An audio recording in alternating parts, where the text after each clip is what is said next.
आज माझ्या लग्नासाठी काही लोक आले होते, पण ना जाणे का ते लोक मला खूप विचित्र वाटत होते. आणि त्यांच्यासोबत आलेली त्यांची पुतणी तर खूपच विचित्र होती. मी माझ्या आईसमोर बसून सतत एकच गोष्ट बोलत होते, आई, माझं लग्न तिकडे करू नका. पण माझी आई सतत बोलत होती, तू वेडी झाली आहेस का? एवढं चांगलं स्थळ इतक्या सोप्या रीतीने मिळत नाही. आणि बघ, मुली, देवाच्या इच्छेत आनंदी राहायला हवे. हे स्थळ देवाच्या बाजूने तुझ्यासाठी खूप मोठे वरदान ठरेल. बघ, माझ्या मनात येते की ते खूप चांगले लोक आहेत. आणि जे लोक देवाला नाराज करतात त्यांना काहीच मिळत नाही. माझी आई कोणत्याही परिस्थितीत माझे लग्न तिकडेच करायचे ठरवत होती, आणि मला मात्र तिकडे लग्न करणे योग्य वाटत नव्हते. मी माझ्या आईला धीराने समजावत म्हणाले, आई, माझे वय निघून जात नाहीये, तुम्ही का एवढा जास्त विचार करताय? आई, तुम्ही याची जाणीव केली नाही का? पण मी खूप जाणीव केली आहे. मी कोणत्याही प्रकारे माझ्या आईला समजवण्याचा प्रयत्न करत होते. असे नव्हते की मला कोणी दुसरे आवडले होते, किंवा मला हा मुलगा आवडत नव्हता, पण मी खूप लवकर लोकांना ओळखते. आणि मी माझ्या होणाऱ्या पतीच्या पुतणीला बघून एवढं ओळखले होते की ही मुलगी चांगली संगत ठेवत नाही. मी आईला बोलले, मी तुम्हावर पूर्ण विश्वास करते, तुम्ही ज्याच्याशी म्हणाल, मी त्याच्याशी लग्न करीन. ज्या कुणाशी तुम्ही मला बांधणार असाल, त्याचे सोबत मला मान्य आहे. पण तुम्ही माझी गोष्ट समजून घेण्याचा प्रयत्न तरी करा. तुम्ही मला अंधारात ढकलायचे का ठरवताय? जिथे अपमानाशिवाय काहीच नाहीये, तुम्ही ओळखत नाही. मी त्या मुलीला पाहिले, ती खूप वेगळी आहे. तिची वागणूक, तिची शैली, हे पुरेसं आहे हे सांगायला की ती चांगली मुलगी नाहीये. आणि जर ती मुलगी चांगली नाहीये, तर याचा अर्थ तिचं कुटुंबही चांगले नाहीये. माझी आई चिडून म्हणाली, तू वेडी झाली आहेस, तुझे डोकं गुडघ्यांमध्ये आलंय. तुझं लग्न त्या मुलीशी नाही होणार, तर तिच्या काकाशी होणार आहे. आणि तू जास्त विचार करू नकोस, तुला मोठ्यांचे प्रश्न कळत नाहीत, तू चूप हो. मी ठरवले आहे, मी तुझे लग्न नक्कीच तिथेच करणार, काहीही झाले तरी. माझी आई हे बोलून तिच्या खोलीत बंद झाली, आणि मला काहीच समजत नव्हते. आज ते लोक मला पाहण्यासाठी आले होते, आणि त्या मुलीने मला विचित्र विचित्र प्रश्न विचारणे खूप विचित्र वाटत होतं. तुम्हाला काय घालायला आवडते? तुमचे मूल मित्र आहेत का? तुम्ही त्यांना भेटता का? तुम्ही लेट नाईट पार्टी करता का? हे प्रश्न बोलण्याचे नसतात, पण मी जाणून घ्यायचे, प्लीज सांगा ना. त्या मुलीचे वागणे खूप विचित्र होते. कसे कोण जाणे, ती मुलगी मला चुकीची वाटत होती. असे वाटत होते की ती द्विधा व्यक्तिमत्वाची आहे, पण मी कोणताही निर्णय काढणे आवश्यक समजलं नव्हते. माझ्या आईला माझे होणारे पती खूप आवडले, म्हणून त्यांनी माझी काहीही विचारणा न करता त्या लोकांना होकार दिला होता. काही क्षणांचाच खेळ होता, आणि लग्नाच्या तयारीला जोरात सुरुवात झाली होती, तरी सुद्धा मला खूप घाबरायला होत होते. शेवटी मी स्वतःला समजावून घेतले की माझे लग्न तिच्या काकासोबत होणार आहे, तिच्यासोबत नाही. आणि जर तिने पुन्हा काही विचित्र प्रश्न विचारण्याचा प्रयत्न केला, तर मी त्याच्या काकाकडे तिची तक्रार करीन. पण मला माहीतच नव्हते की त्यांच्या घरी गेल्यावर माझ्यासमोर काय सत्य उघड होणार आहे. वेळ वेगाने पुढे जात होता, आणि माझे लग्न आनंदाने माझ्या पतीसोबत झाले. मी माझ्या माहेरून सासरी आले होते. वेळ पुढे जात होता, आणि इथल्या रीतिरिवाजांनी माझी अवस्था गंभीर झाली होती. जसं मी विचार केला होता, अगदी तसेच घडत होते. इथे येऊन मला त्यांच्या घरातील रहस्य कळू लागली होती. मी आश्चर्यचकित होते की माझ्या कुटुंबियांनी माझे लग्न असं ठरवले. माझी आई तर नेहमी म्हणायची, तुझे सासर खूप चांगले आहे, तिथे तू खूप सुखी राहशील. तुला आयुष्यातील सर्व सुखसोयी मिळतील. ते लोक खूप सन्मानित आहेत, फक्त तू त्यांच्या प्रत्येक हुकुमाचं पालन करावं. पण इथे आल्यावर मात्र एक वेगळे चित्र माझ्यासमोर आले. माझ्या जाऊची मोठी मुलगी, जिचे नाव तानिया होते, खूपच विचित्र स्वभावाची होती. तिचे वय 18 वर्षांचं होते, पण तिची वागणूक एखाद्या जाणकार स्त्रीसारखी होती. तानियाला पाहून असं वाटत होतं, जणू ती सगळे खेळ खेळून झाली आहे. मी कधीच विचार केला नव्हता की माझे लग्न अशा विचित्र कुटुंबात होईल. लग्नाच्या सकाळी मी खूपच अचंबित झाले होते, जेव्हा माझी ती 18 वर्षांची भाची आपल्या काकाच्या मांडीवर बसली. माझ्यासाठी हे सगळे खूपच धक्कादायक होते. माझ्या आईने तर माझ्या सासरची खूप स्तुती केली होती की तुझे सासरचे लोक खूप धार्मिक आहेत. तू खूप सुखी राहशील, तुझ्या आयुष्यात काहीही अडचण येणार नाही. जे धार्मिक लोक असतात त्यांना देवाचं भय असते. पण मला इथे तसे काहीच दिसत नव्हते. थोड्या वेळाने माझी जाऊ येऊन तिच्या मुलीला घेऊन गेली, तरी ती सतत नकार देत होती की तिला अजून इथेच राहायचे आहे. माझे पतीही कदाचित माझ्या उपस्थितीत लाजिरवाणे अनुभवत होते. थोड्या वेळानेच आम्हाला नाश्त्यासाठी बोलावण्यात आले. खूप आनंददायी वातावरणात नाश्ता केला जात होता, पण अचानक तानिया आली आणि बसली, तेव्हा वातावरणात एक विचित्र शांतता पसरली. माझी सासू, माझ्या नणंदा आणि माझा दीर सगळ्यांचे चेहरे तानियाला पाहून उतरले होते. तिथून हळूहळू सगळ्यांनी उठायला सुरुवात केली होती, पण ती मुलगी तानिया अजूनही ठामपणे नाश्ता करत होती. तिच्या आजीने पाहिले की सगळे उठून चालले आहेत, तेव्हा आजीनेच तानियाला आत पाठवून दिले. तानिया माझ्यावर चिडली होती आणि सगळ्यांना वाईट साईट बोलत आत गेली. मला आश्चर्य वाटले की तिला माझ्या उपस्थितीचा कधीच काही फरक पडला नव्हता. कदाचित तिची विचारधारा अशीच होती. पण मला माहित नव्हतं की खरी परिस्थिती काय आहे. जसजसा वेळ जात होता, तानियाचे अजून विचित्र गोष्टी माझ्यासमोर येऊ लागल्या. एकदा रात्रीचा दुसरा प्रहर सुरू होता आणि तहानेमुळे माझी अचानक झोप मोडली. मी साईड टेबलकडे हात पोचवला तर पाहिले की जग रिकामा होता, ज्यामुळे मला अजून चीड आली. मी रागाने माझ्या पतीच्या पाठीकडे पाहिले, कारण रात्री पाणी आणण्याची जबाबदारी त्यांची होती, पण नेहमीप्रमाणे ते आजही पाणी आणायला विसरले होते. मला खूप राग आला, पण त्यावेळी त्यांची झोप मोडायची नव्हती, म्हणून मी चुपचाप चप्पल घातली आणि बाहेर आले. जसं मी स्वयंपाकघराच्या जवळ पोचले, तानियाचा आवाज माझ्या कानात पडला. कदाचित ती कोणाशी तरी मोबाईलवर बोलत होती. ती हळूहळू म्हणत होती, मला काही माहित नाही, पण मला हे काम करायचंच आहे. आता आण खूप मन होते, मला हे सहन होत नाही. मम्मी माझं लग्न कधी करणार माहित नाही, पण मला हे काम माझ्या आयुष्यात लवकरात लवकर करायचे आहे. तिच्या बोलण्यात मला खूपच रस वाटू लागला आणि मी तिचे बोलणे काळजीपूर्वक ऐकू लागले. ती पुढे बोलली, मी ठरवले आहे. आता मी हे काम करूनच राहणार आहे, मला ते सहन होत नाही. तानियाच्या या गोष्टी ऐकून माझे डोळे आश्चर्याने मोठे झाले. ती कुठल्या तरी अनोळखी व्यक्तीसोबत लग्नानंतरच्या नात्याची इच्छा व्यक्त करत होती, आणि तीही एका अनोळखी व्यक्तीसोबत. हे सगळं तिच्यासाठी योग्य होते का? मी तिला जाऊन विचारू इच्छित होते, पण त्याच वेळी ती म्हणाली, मी एकाच व्यक्तीसोबत हे करू शकत नाही. 2-4 मुलगे असले तरच मजा येईल, नाहीतर हे सगळे बेचव होईल. तिच्या या विचित्र बोलण्याने माझे कान लाल झाले होते.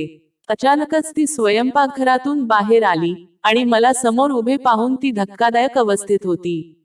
तानिया आमच्या घराची प्रतिष्ठा होती, जर तिने काही चुकीचे केले असते, तर आमच्या कुटुंबाचीच बदनामी झाली असती. मला कळत नव्हते की मी आता काय करावं. मी पटकन पाणी पिले आणि जग भरून माझ्या खोलीत परत आले. ती रात्र माझ्यासाठी शिक्षा होती. मी बिछाण्यावर पडले, पण झोप काही कोसू दूर होती. मी माझ्या पतीच्या पाठीकडे पाहिले आणि त्यांना उठवून हे सगळं सांगायचे ठरवले, पण मी इतक्या लवकर कोणत्याही मुलीवर आरोप करू शकत नव्हते. घरात कुणालाच तानिया आवडत नव्हती, पण जर मी तिच्यावर हा घाणेरडा आरोप लावला असता, तर सगळे माझ्या विरुद्ध गेले असते. माझे लग्न होऊन फक्त 2च महिने झाले होते, म्हणून मी इतक्या लवकर कोणतेही असे पाऊल उचलू इच्छित नव्हते, ज्याचा माझ्या वैवाहिक आयुष्यावर परिणाम होईल. जसजसा वेळ गेला, मी शांतता स्वीकारली होती. मी फक्त योग्य संधीची वाट पाहत होते. सूर्य उगवताच मी उठले आणि घरातील बायकांबरोबर नाश्ता बनवण्यात व्यस्त झाले. मी वारंवार तानियाच्या आईकडे पाहत होते. या घरात तीच एक स्त्री होती, जी तानियावर खूप प्रेम करत होती. बाकी घरातील लोकांना तिला पाहायलाही आवडत नव्हते. अचानक माझ्या मनात आले की मी तिला तिच्या मुलीच्या कर्तृत्वाबद्दल सांगावे. रात्री तिने जे काही बोलले होते, ते सगळं तिला सांगावे, पण मग विचार केला, कदाचित याचा काही उपयोग नसेल. कोण केला? कदाचित याचा काही उपयोग नसेल. कोण जाणे त्या माझ्यावर विश्वास ठेवतील की नाही. पण माझं अंतःकरण मला गप्प बसू देत नव्हते. नाश्त्यानंतर मी वर कबुतरांना दाणे टाकायला गेले. हा शौक माझ्या पतीचा होता. घरात कुणालाही कबुतर पाळण्याची आवड नव्हती, फक्त माझ्या पतीला सोडून, ज्यांनी छतावर एक मोठा पिंजरा बनवला होता, ज्यात त्यांनी अनेक कबुतरं पाणी होती. मी कबुतरांना दाणे पाणी दिले आणि खाली यायला लागले. तेव्हा माझी नजर छताच्या कोपऱ्यात बसलेल्या तानियावर गेली, जी मांडवावर बसून मोबाईल चालवत होती. मी तिच्या दिशेने गेले. मला पाहून ती एकदम सावध झाली होती. ती काय करत होती हे मला माहीत नव्हते, पण इतकं समजले होते की ती मोबाईलमध्ये काहीतरी पाहत होती आणि मोठ्या लक्षाने पाहत होती. अचानक माझ्या मनात चुकीचे विचार येऊ लागले. नक्कीच ती मोबाईलवर काहीतरी चुकीचे पाहत होती, म्हणूनच माझ्या येण्यावर ती घाबरली होती. मला आश्चर्य वाटत होते की एवढ्या कमी वयात ही मुलगी अशा वाईट गोष्टी करते आहे. मी तिला काही सांगणारच होते की ती तिथून लगेच पळून गेली. मला काहीच कळत नव्हते, ती नक्की काय करते हे मला काही समजत नव्हते. पण इतके निश्चित होतं की ती काहीतरी मोठं चुकीचे करणार आहे, ज्यामुळे सगळ्या घराची नाचक्की होईल. पण मी कोणालाही काहीही सांगू शकत नव्हते, कारण माझ्याकडे काही पुरावे नव्हते. माझे मन खूप चिंतेत होते. माझं लग्नाचे आयुष्य काही आनंददायी नव्हते, तर जणू काही शिक्षा भोगत होते. तानियाची सत्यता कळल्यामुळे मला खूप वाईट वाटत होते, विशेषतः तिच्या निष्काळजीपणामुळे. तिचा बेफिकीरपणा सगळ्यांनाच खटकत होता. ती जेव्हा बाहेर जायची तेव्हा बराच वेळाने परत यायची. माझ्या सासूला तिच्या या गोष्टींमुळे खूप त्रास व्हायचा, पण तानिया एका कानाने ऐकून दुसऱ्या कानाने सगळं बाहेर टाकायची. तो दिवसही रोजच्या सारखाच निघून गेला. दुसऱ्या दिवशी सकाळी नाश्त्याच्या वेळी तानिया सजलेली धजलेली बसलेली होती. माझ्या सासूने तिला एक नजर पाहिले आणि म्हणाली, "अगं तानिया, तू कुठे चालली आहेस? तुझं डोकं ठिकाणावर आहे का? घरातून परवानगी घेतली आहे का?" तानियाने तिच्या आजीला पाहिले आणि काहीही न बोलता निघून गेली. कदाचित ती अशाच विचारांची होती. काही वेळानंतर तिने सगळ्यांच्या प्रश्नांकडे दुर्लक्ष करत आपली बॅग उचलली आणि घरातून बाहेर पडली. पाठीमागे सगळेजण तिच्या आईला टोमणे मारत होते, पण तिच्या आईच्या चेहऱ्यावर हलकीशी स्मितहास्य होते. मी थक्क झाले की ह्या स्त्रीला नक्की काय हवे आहे. कदाचित तिला तिच्या मुलीच्या कृत्यांची कल्पना नव्हती, पण तिचे स्मितहास्य मला एका मोठ्या संकटाचा संकेत देत होते. मला तानियाच्या परतण्याची प्रतीक्षा होती, जेणेकरून सत्य समोर येईल. तानिया काल साहिल नावाच्या मुलाशी बोलत होती, आणखी 4-5 मुलांबरोबर रंगरेल्या साजऱ्या करायला गेली होती.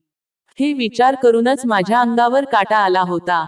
तानिया संध्याकाळी खूप दमून परतली आणि थेट तिच्या खोलीत जाऊन झोपली. ती इतकी दमलेली होती की उठण्याचे नाव घेत नव्हती. मी तिला 2-3 वेळा जेवायला बोलावण्याचा प्रयत्न केला, पण तिने प्रत्येक वेळी नकार दिला. हे पाहून मला खात्री पटली की ही मुलगी मुळीच चांगली नाही आणि माझे मन तिच्यापासून उचाट झाले होते. माझं मन तिला पाहून घृणा करू लागले होते. असे वाटत होते जणू मी तिला संपवून टाकावे. ज्या मुलीला योग्य अयोग्य याचा फरक समजत नाही, तिला जगण्याचा काही हक्कच नाही. माझ्या डोक्यात उलटसुलट विचार यायला लागले. मी स्वतःला खूप कठीण प्रयत्नांनी सावरले आणि माझ्या खोलीत जाऊन बसले. काही वेळानंतर माझे पती त्यांच्या मित्रांकडे निघून गेले आणि मला माझ्या सासूच्या खोलीत पाठवले. तिथे आधीच माझी एक धाकटी नणंद आणि मोठी नणंद बसलेल्या होत्या, त्या सासूशी बोलत होत्या. मीही त्यांच्या जवळ जाऊन बसले. अचानक तानियाचा विषय निघाला. माझ्या धाकट्या नणंदेने सासूला म्हटलं, "तुम्ही लोकांनी विनाकारण तानियाला इतकं डोक्यावर चढवलं आहे, तिचे लग्न करा आणि तिला तिच्या घरी पाठवा. उगाचच घरात सतत कलह निर्माण करत असते, तिच्यामुळे सगळे लोक त्रस्त असतात." कालही विहान हेच म्हणत होते की तिने आपले नाक कापण्याची शपथ घेतली आहे, कोण जाणे ही आपल्यासोबत काय करेल. माझी मोठी नणंदही ह्याच गोष्टींची तक्रार करत होती. अचानक एका लांबलचक शांततेनंतर माझी सासू म्हणाली, "ती परकी मुलगी आहे, काही दिवसांचीच पाहुणी आहे, नंतर जाईल. तुम्ही लोकांनी तुमचं मन छोटे करू नका.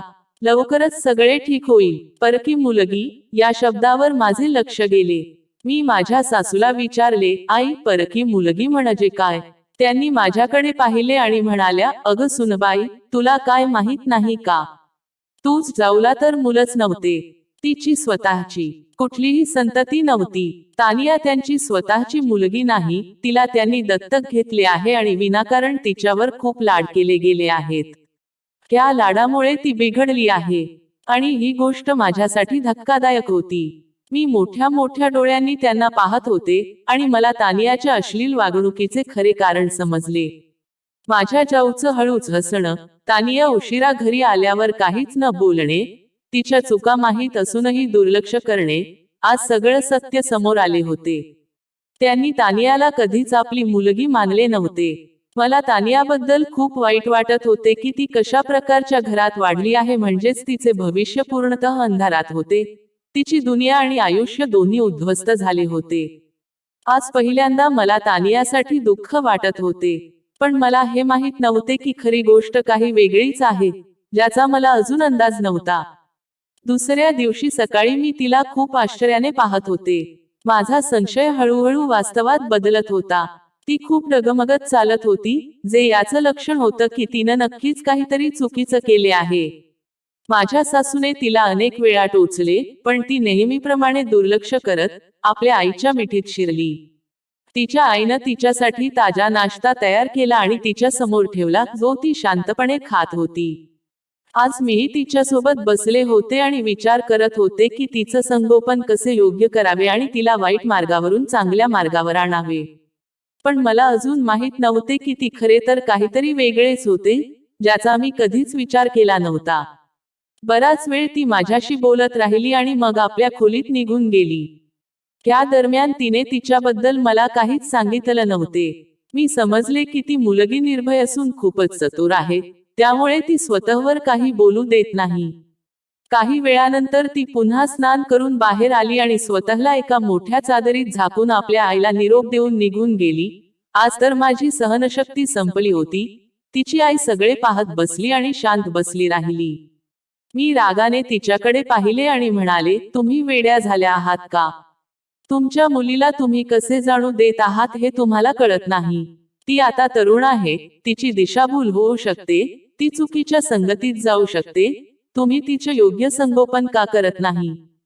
जाओ म्हणाली, तुझा नुकतच लग्न झालंय, तुझं लक्ष तुझ्या लग्नावर ठेव. माझा पती, माझी सासू आणि माझी मुलगी काय करतात हा आमचा प्रश्न आहे. माझी मुलगी काय करते, कुठे जाते, हा तिचा प्रश्न आहे. तू कोण आहेस तिच्या गोष्टी तपासणारी?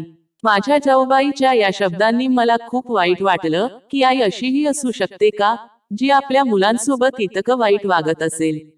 मी रागात खोलीत जाऊन बसले, पण स्वतःला अजिबात नियंत्रित करू शकत नव्हते. दुपारी तानिया परत आली, तिच्या चेहऱ्यावर एक विचित्र थकवा होता. मी तिला पाण्याचा ग्लास दिला, तर तिने लगेच संपूर्ण ग्लास एका घोटात प्यायला. ती माझ्याकडे पाहत म्हणाली, माझ्या तब्येतीविषयी विचारू लागली, आणि मग अचानक तिने आपल्या आजी आणि आईबद्दल विचारले. मी हळूहळू तिला सगळ्यांविषयी सांगितले, तर तिने फक्त एवढं म्हटलं की ती खूप थकली आहे, झोपायला जात आहे. थोड्या वेळाने विश्रांती घेतल्यावर उठते, तेव्हा मला दुपारचे जेवण दे, कारण मला भूक लागली आहे.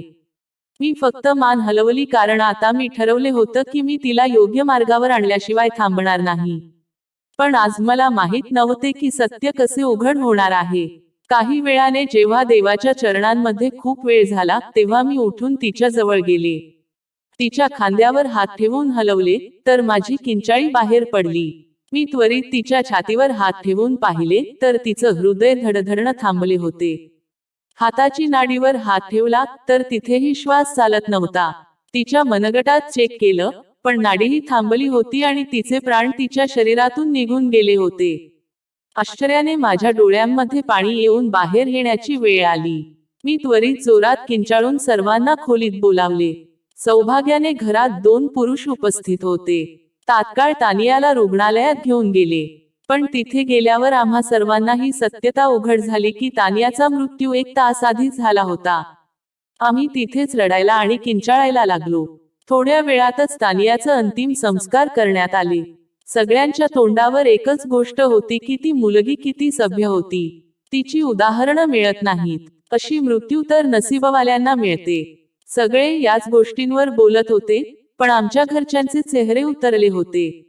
आजूबाजूचेही काही तिच्या चांगुलपणाबद्दल बोलत होते, तर काही तिच्या वाईटपणाबद्दल, की ही मुलगी खूप उशिरा घरी येत होती. न जाणो ती कुठे कुठे खूप उशिरा घरी येत होती. न जाणा ती कुठे कुठे जात होती. पण आम्हाला माहित नव्हते की काही दिवसांनी आमच्यावर काय सत्य उघड होणार आहे. माझ्या जेठानीचं रडून खूपच वाईट हाल झाले होतं. त्यांची अवस्था इतकी खराब झाली होती की मला त्यांच्यावर दया येऊ लागली. माझ्या जाऊने त्यांना मोठ्या मेहनतीने सांभाळले होते. हे खरं होतं की तानिया फक्त त्यांच्याशीच बोलायची आणि इतर कोणाशी बोलत नसे. पण त्यांचा दुर्लक्ष करणे आणि तिची योग्य संगोपन न करणे मला खूप वाईट वाटत होते. आणि आज कदाचित हेच त्याचं परिणाम होतं की तानिया आमच्या मध्ये नाही होती. सुमारे 10 दिवसांनंतर काही वेलफेअरच्या कपड्यातले लोक आमच्या घरात आले. त्यांच्या कपड्यांवरून जाणवत होतं की ते कोणत्या संस्थेशी संबंधित आहेत. त्यांनी येताच माझ्या जेठानीचं नाव विचारलं आणि त्वरितच ती त्यांच्याशी भेटायला आली. त्या लोकांना पाहुण्यांच्या खोलीत बसवण्यात आले होते. पाणी वगैरे देऊन आम्ही सगळे तिथेच बसून राहिलो. माझ्या वेलफेअरच्या लोकांनी माझ्या जेठानीकडे पाहत सांगितलं, तुमच्या मुलीने आमच्या संस्थेसाठी खूप काही केलं आहे, तिची तुलना करता येत नाही. तर मी काळजीपूर्वक त्यांच्या बोलण्यावर लक्ष देत होते. ते पुढे म्हणाले, तुमच्या मुलीने मानवतेचं एक उच्च उदाहरण निर्माण केले आहे. तिनं ज्येष्ठ नागरिकांसाठी जो काम केले आहे त्याची चर्चा वेगळी आहे. देव लीला स्वर्गात जागा देवो, तिच्या आत्म्यास शांती मिळो. या मुलीने जात असताना असे एक संस्थान उभे केले आहे जिथे वृद्ध व्यक्ती त्यांच्या उर्वरित जीवनात आरामात राहू शकतात.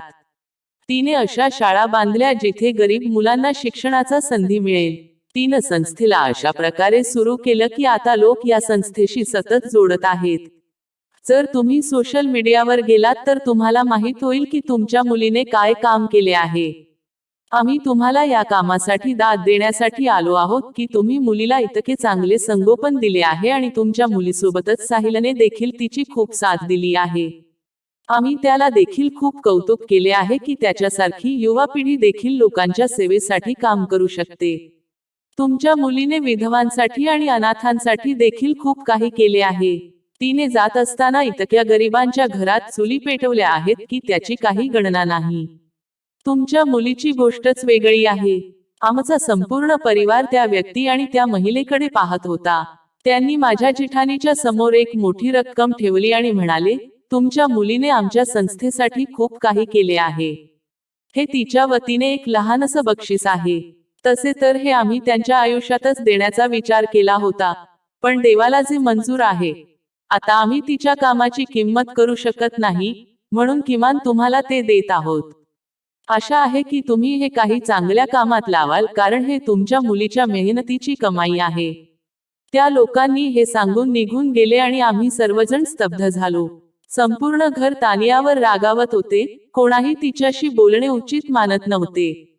इथपर्यंत की मीही तिला तिरस्कार आणि द्वेषाने बघत होते. सर्वजण तिला वाईट बोलत होते. सर्वांचे एकच प्रश्न होत होते की ती कुठे जात आहे, काय करत आहे.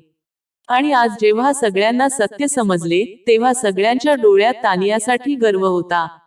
आज मला समजले की तिला देवासमोरची मृत्यू कशी नशीब झाली.